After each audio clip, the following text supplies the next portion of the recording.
Interesting. Is reading It's different. It's different. Different. It's very different. It's a good time of year to read it.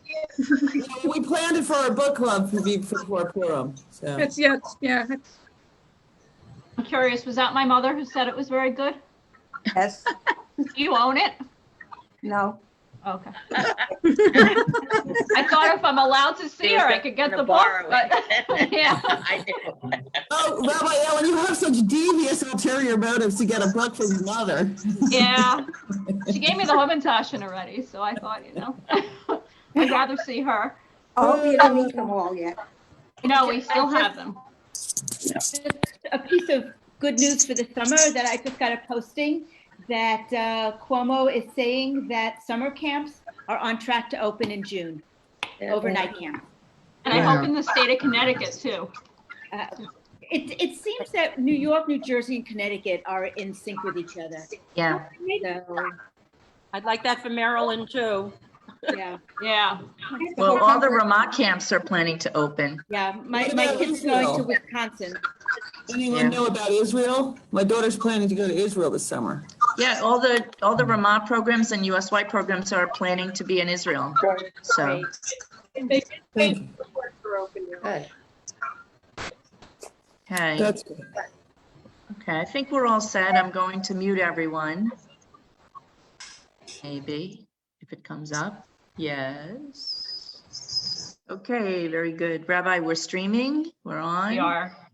Welcome to our 49 faithful. We're happy to have you with us today. I'm really sorry to hear all the stories of people who don't have power and don't have water, and Texas has really gotten hit. And I know Rita just said that tomorrow the mid-Atlantic states of Maryland are going to get a snowmageddon, and we're sorry in advance for you. There's not much that we can say. We just have to look forward to spring and Purim and Pesach, and hope that we have a little joy in our life. So today it's Rabbi Ellen and Debbie. It's just us. Toby's in a class, and Debbie Lumpert is off doing God's work. I think she's at her food bank, and so we're happy to be with you.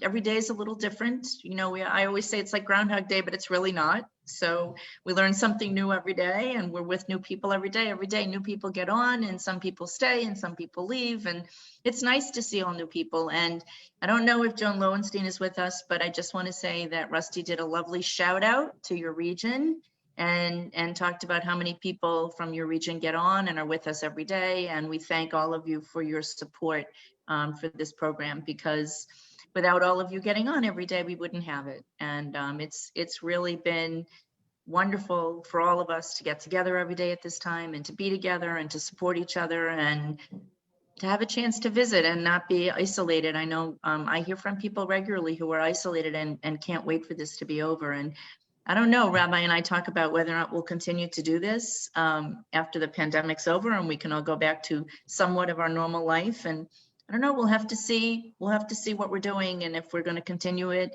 a little, somewhat, not at all, but we'll try to do what's right for everyone, and we'll try to continue. I love that I'm thinking of the future already, and I'm thinking about, some of us on the call have gotten the vaccine, some of us have gotten the second one, and Julie talked about, I think it's tomorrow, that it's your 2 weeks after the second vaccine and you're feeling really positive and hopeful. And that's how we have to feel going into this season of renewal, and hopeful and positive. So speaking on that note, Rabbi, hopeful and positive, take it away. All righty. Sounds good. And I love the conversation about camps, because I was never a camper, but I worked at Ramah, Wisconsin. And all three of my children are going to Ramah Sports Academy, God willing, this summer. Cameron's going to be on staff. It is a great little camp. And if your kids or grandchildren or great-grandchildren have never gone to camp, they have 2, 4, and 6 week programs. So that's really nice, because a lot of them, you have to go longer. And it's just a wonderful atmosphere. If you want me to hear about it, of course, all the Ramahs are amazing. I'm sure all the camps we send our kids to are good. And I think the funniest thing in my life is that I'm on the advisory committee for the Ramah Sports Academy, because my kids go there, but I'm the least athletic person out there. So they have a mother and a rabbi on their advisory committee, and one of the things I'm supposed to do is just get people to go. So that's good because it's not like I'm going to go on this out and play anything, that's for sure. So today we have singing our Mishaberach for us, Gilda, correct? And she is singing in memory of her mother, whose birthday was this week. And also she hopes that her recent second COVID shot protects her. Is that all correct, Gilda? I don't think she's here. I think she has no electricity. I think she has no electricity. You are correct. I mean, because of where she lives. Is Barbara Finkel here by chance? No. Yeah. Oh, you are. Righty. Oh, Barbara's here. Barbara, do you want to sing today or scheduled for tomorrow? Is that okay? Oh, sure. Okay. Is that all right? It's fine either way. Okay. All right. Misha Be'erach Avotenu Mikor HaBracha Li'imotenu. May the source of strength, who bless the ones before us, help us find the courage to make our lives a blessing, and let us say Amen.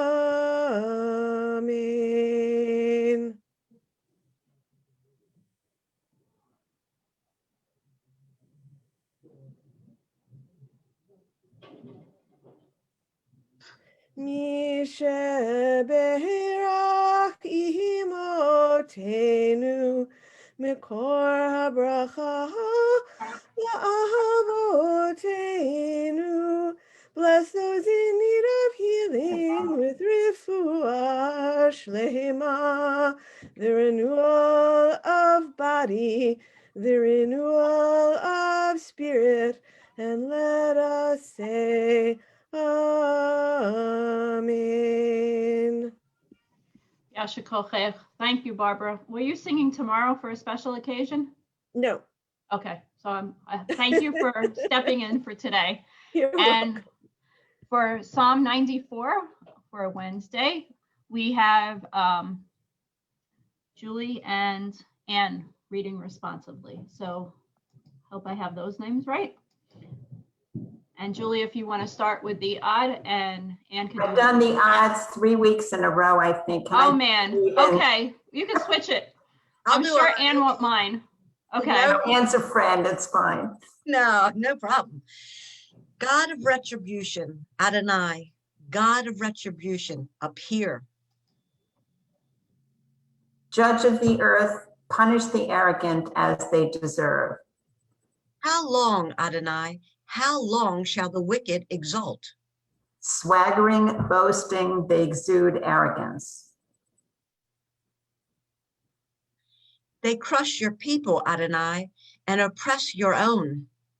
Widow and strangers they slay, orphans they murder. They say, Adonai does not see. The God of Jacob pays no heed. Think clearly, you simpletons. When will you fools be wise?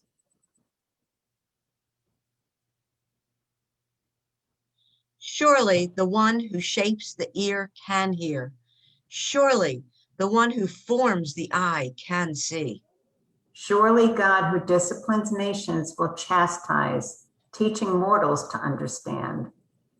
Adonai knows human schemes, how futile they are. Blessed are those whom God disciplines and teaches Torah. Training them to wait calmly in adversity until a pit be dug for the wicked. Adonai will not abandon God's people. God will not forsake God's very own. Justice will return to the righteous. All the upright in heart will strive for it. Who will stand up for me against the ungodly? Who will take my part against evil people? Were it not for Adonai's help, I would be in my grave. When my foot slips, your loving kindness, Adonai supports me. When I am filled with cares, your comfort soothes my soul. Will the immoral claim you as their partner, defending evil under the mantle of law? They conspire against the righteous. They condemn the innocent to death. But Adonai is my refuge. My God is my sheltering rock. God will turn their evil against them and destroy them with their own guile. Adonai, our God, will destroy them.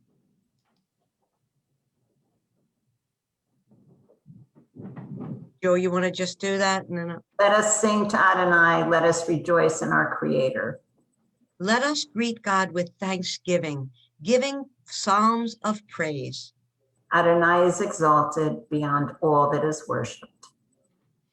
Yasher Kochachen, thank you. I can understand Julie wanting to switch. As a pulpit rabbi, I remember I occasionally wanted the congregation to start the responsive readings instead of myself, and it always tricked people up. They couldn't quite get it. It's kind of funny.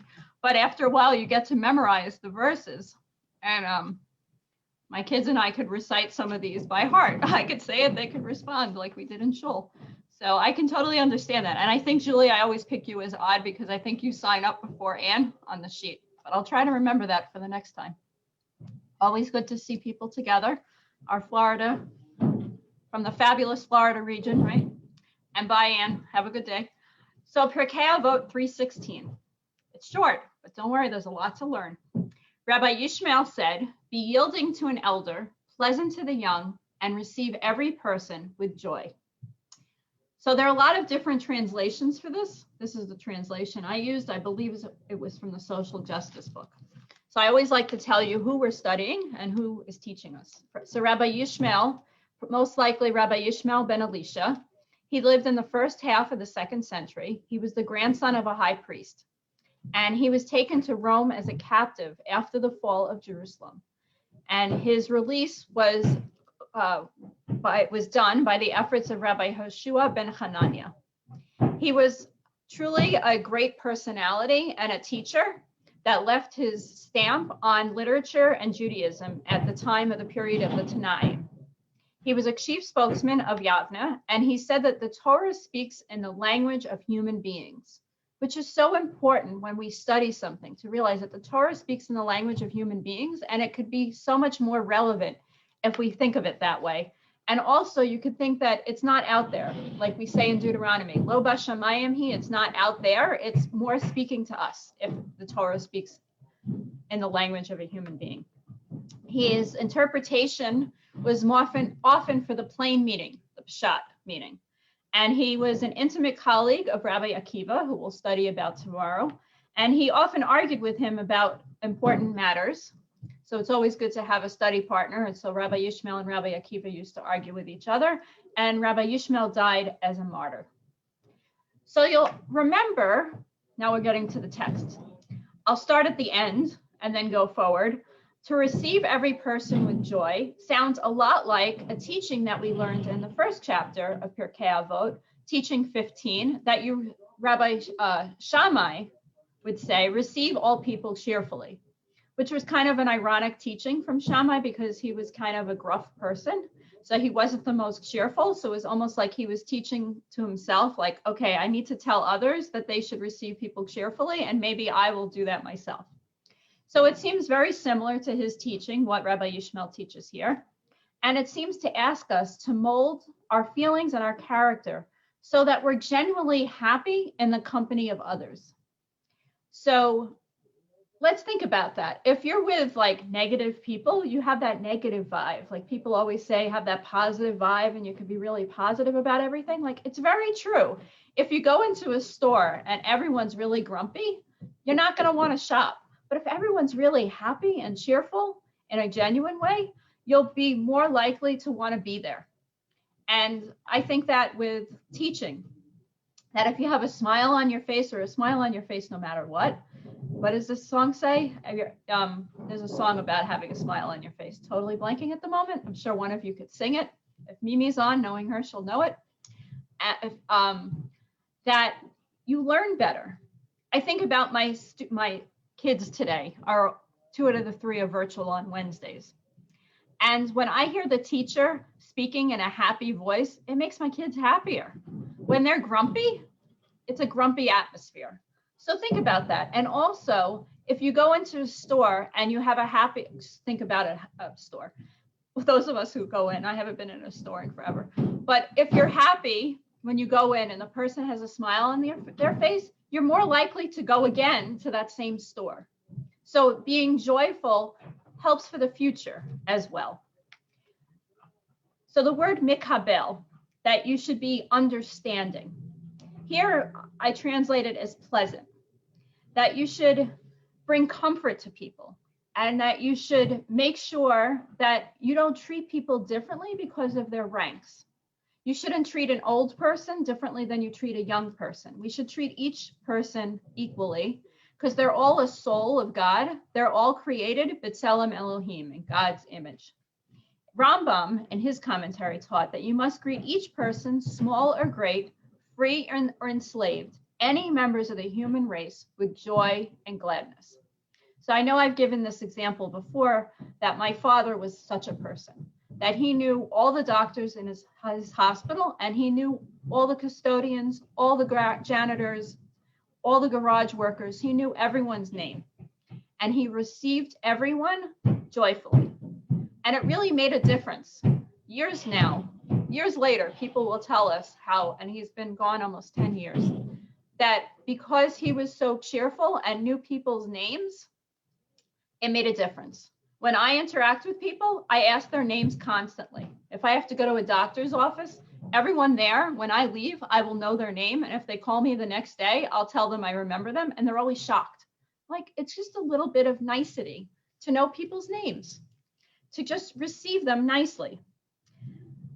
So I'll go on a little bit. That I'm going to go back to receiving joyfully, because I think it's a key part of all of this. That those who suffer and are in need or support, that smile is the most important thing. That even if we're weighed down by our own misery, it's possible, if we smile, that that'll make us better and make us feel better, and it'll make somebody else feel better as well. And it will sustain other people.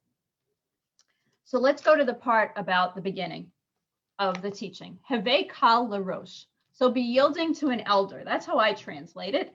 That some people say, Rashi translates Rosh as God, that you should be yielding to God, or you should be yielding to an elder. Maybe you can compare the two, that an older person is closer to God, who knows. But if you, and that tishchoret is, sorry, I'm just looking. He translates it very differently. Rashi, tishchoret, he translates it old age. So perhaps he's teaching us that if you obey God, where I translate it as be yielding to the elder, but Rashi says, if you are observant and obey God, so too you will then noach l'tishchoret. That'll be more pleasant to obey God and to be in relationship with God when you get older. Noach is like menucha, that rests. It'll be restful on you in your old age to obey God. So it is a very different translation, and it really shows how translation could be an interpretation. So who is an elder and who is the young? Of course, that's all in the eye of the beholder. For you guys, I might seem very young, perhaps. I don't think I am. To my children, I don't seem young anymore at all. And if I spoke to a 2-year-old, they think I was an old lady. So age is relative, and we know that from everyone. So just think young. But where does that youngness come from? It's internal. It's to be warm-hearted, to really respect others, know one's proper place, and this all strengthens one's moral code. Have you ever met a child who just like has an old soul, who just seems like an older person, even if they're young? And if you haven't met, the next time my son Sam has a day off, I'll have him come on Makom b'yachad, and you can meet such a child who has an old soul, because he's a 12-year-old and he acts like a 50-year-old at times. We're working on it. But you know those people. And then you meet people who are like, I don't know, in their 80s, and you're like, are you kidding me? You seem like you're 50s, 60s, like a young person. So it's really the mindset.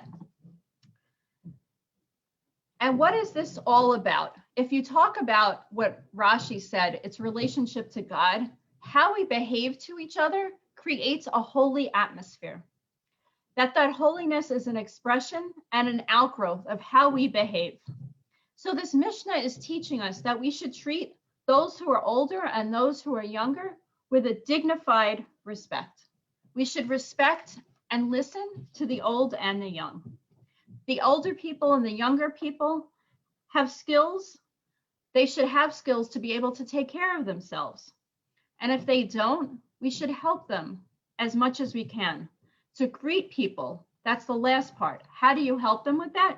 You greet them with a friendly tone so they have their dignity and their respect. The Mishnah is teaching us we should be pleasant to the young, not condescending to the young, because then they'll be pleasant to you. It's a two-way street. It's mutual admiration. To be pleasant to all, no matter what place they have in life. The general respect of dignity of all people, of all ages, imparts tolerance, respect, pluralism to all, a pluralistic idea to realize that we're equal, an egalitarian idea of that no matter how old somebody is, they have worth. And that to be joyful to each person, not to be overbearing, to bring a pleasant demeanor to all, to bring them close to the service of God, l'rosh, to God, as Rashi explains. It's the life experience. You might meet a younger person with less years of age, but they have a lot of experience. And for sure, one who has many years of life has many years of experience that we should listen to. We should receive each person warmly and often customize your approach. You know, sorry, I'm talking about my father a lot today, but he was one who was very warm, but he wasn't one who would give hugs. And if you gave him a hug, he didn't really like that so much. So you have to know, and nowadays, well, he's not around, but nowadays we can't give anyone a hug. But you have to know that not everybody wants a hug. You have to know how to be friendly in the right way, to be friendly and inviting so that someone's receptive to it. We have to develop and cultivate an emotional intelligence to realize that. You know, some children, I'm just using children as an example, could be very overbearing and like hug too much. And then with maturity, they'll learn who they can and who they can't and who's appropriate and who's not. It's a moral and ethical development that we should be kind and gentle to all. That truly, should we receive every person with joy? Because that's the spirit of Judaism, the pleasantness. If we think about the fact that each of us are created, B'Tselem Elohim, that when you greet somebody else with joy, you're greeting God with joy if you see God's image in that other person. So I just want to conclude by giving a tribute to two of my friends whose yortzites are today.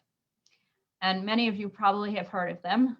It's hard to believe that today is 25 years since Matthew Eisenfeld and Sarah Duker were killed on bus 18 on Jaffa Road. Matthew was one of my classmates in rabbinical school, and Sarah and I went to Barnard together. She was a few years below me.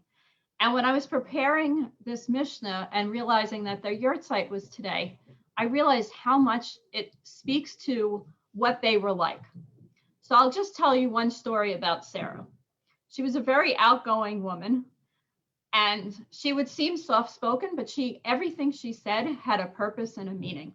So one of the greatest stories told about Sarah was, and I remember these people, that there were some homeless people outside of JTS for a while. So she was killed in 96. So in the early 90s, and they were always outside of JTS. More so, I think they were outside of not Olive Tree. I forgot the name of the rest of the place. Apple Tree, maybe something like that. But near Goldsmith Moadon on the corner of 121st and Broadway. And she said to them, you know what? You want to make some money? I'm going to teach you how to crochet. So she taught this homeless person how to crochet, and then they started selling kippot to the JTS students.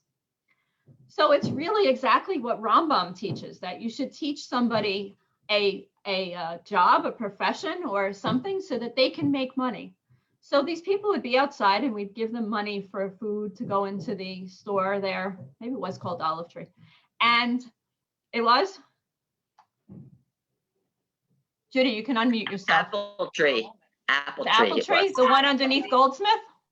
No, there's one on whatever. There's one on Amsterdam and there's one on Broadway. Apple Tree was the supermarket. Yeah, this was like a little bicolid, I would call it, and it always smelled like bacon. It was terrible. It made me nauseous. But anyhow, Sarah would teach them that not only could we give them money for food, but we could also teach them a skill. And Sarah was such an outgoing, lovely person.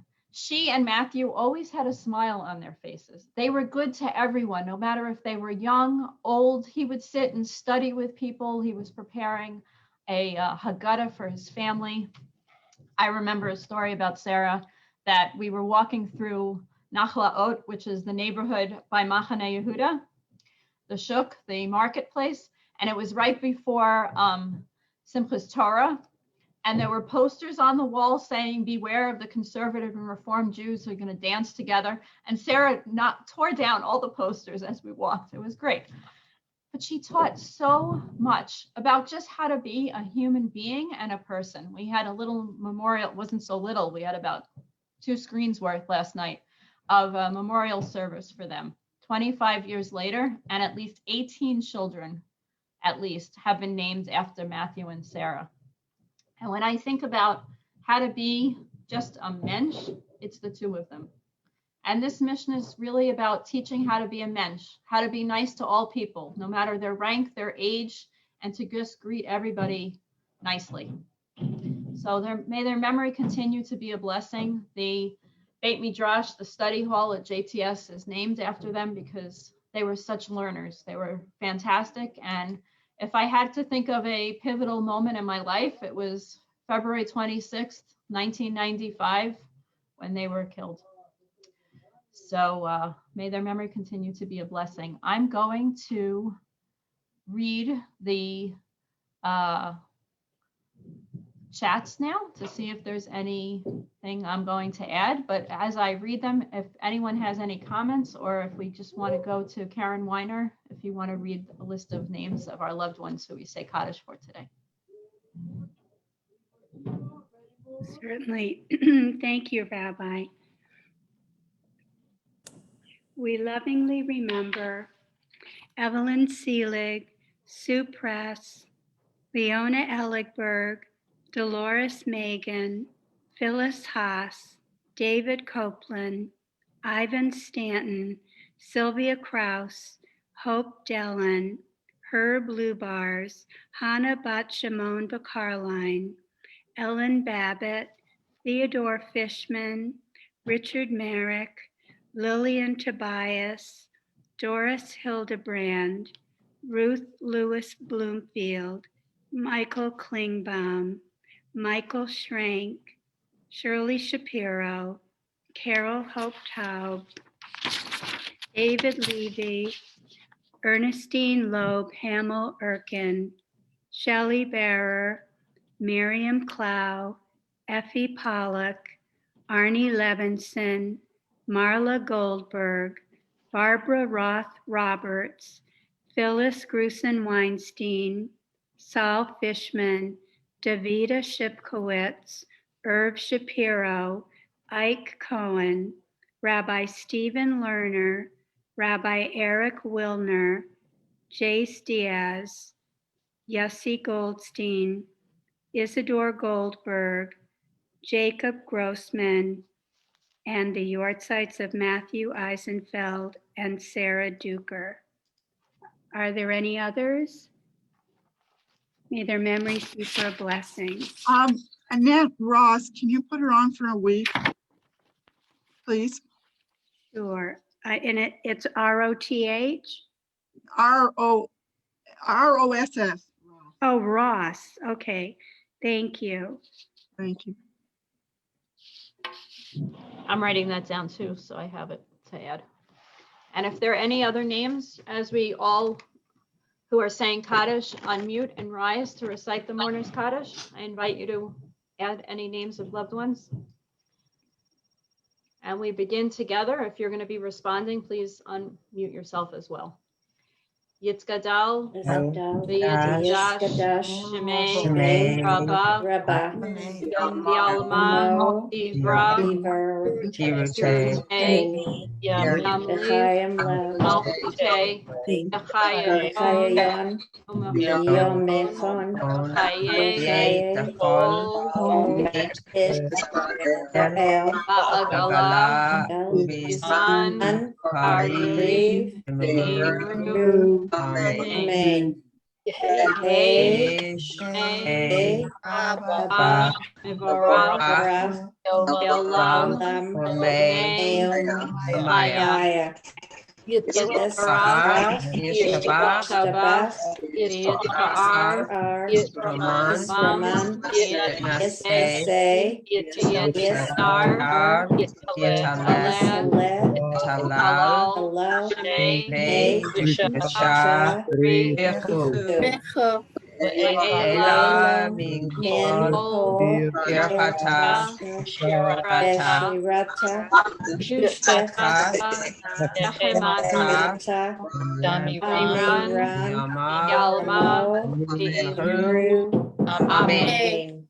Hey, Lama, Abba, Abba, In, Maya, Maya, Chaim, Leinu, Al, Kol, Israel, Imru, Amen. Oseh, Shalom, Ramav, Booyah, Shalom, Aleinu, Yisrael, Kol, Yisrael, Imru, Imru, Amen.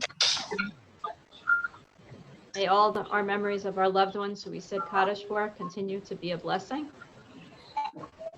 I just want to tell everyone, if I'm teaching, I can't actually see. Wait 1 minute. I'm going to mute everyone. Someone is not. Not sure why I still hear noise if I'm muted everybody.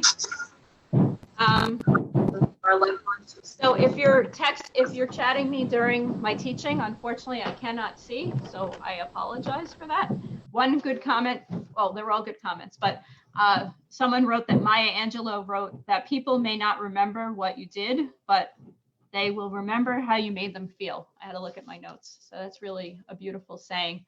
Also, I want to apologize if other people were assigned to or signed up to do parts today. That was the list of that I had seen. So hopefully I was looking at the right list. And we have many openings still for people to read the Psalm or teaching that'll be coming up shortly, more additional days to teach. And also Mishaberach as well for people to sing that. So Debbie, all yours. Thank you, Rabbi. Not much to say. Women's League Week, our newsletter did not come out Monday as usual because Monday was a holiday and our staff was off. Karen's working very hard. I just got a text that it's just about ready and it'll go out this morning. I know it's a little bit late, but there's nothing on there that's time sensitive. So please make sure that you register for the Masoti Dev study next week. And there are some wonderful other programs that are coming up in the month of March. We are heavily programmed in the month of March, and programs for your personal enrichment as well as for your involvement in Sisterhood and Women's League. There's a membership program. There's a session that's going to be on synagogue sisterhood relations, a section on leadership development for those of you that are on nominating committees, and that's going to be out of consulting services. The membership team is working very hard. And there is a membership program for sisterhoods of 25 members and below. And then there's another membership program for individual members, just for the individual members. We have tons of programming, personal conversations about organ donation program in March. And really, it's a wonderful month, and it should keep us all very busy. So I hope that you'll take a look and you'll register. And if you have any suggestions, we're always open to new programming. Our committees are working very, very hard to meet everyone's needs, and they're always open to new ideas. So let us know. In the meantime, take a look at Women's League, read it, and please make sure you register for the day of study next Tuesday. Thanks for being together. I don't see Audrey. Rita, yes. I just got a thing on my phone.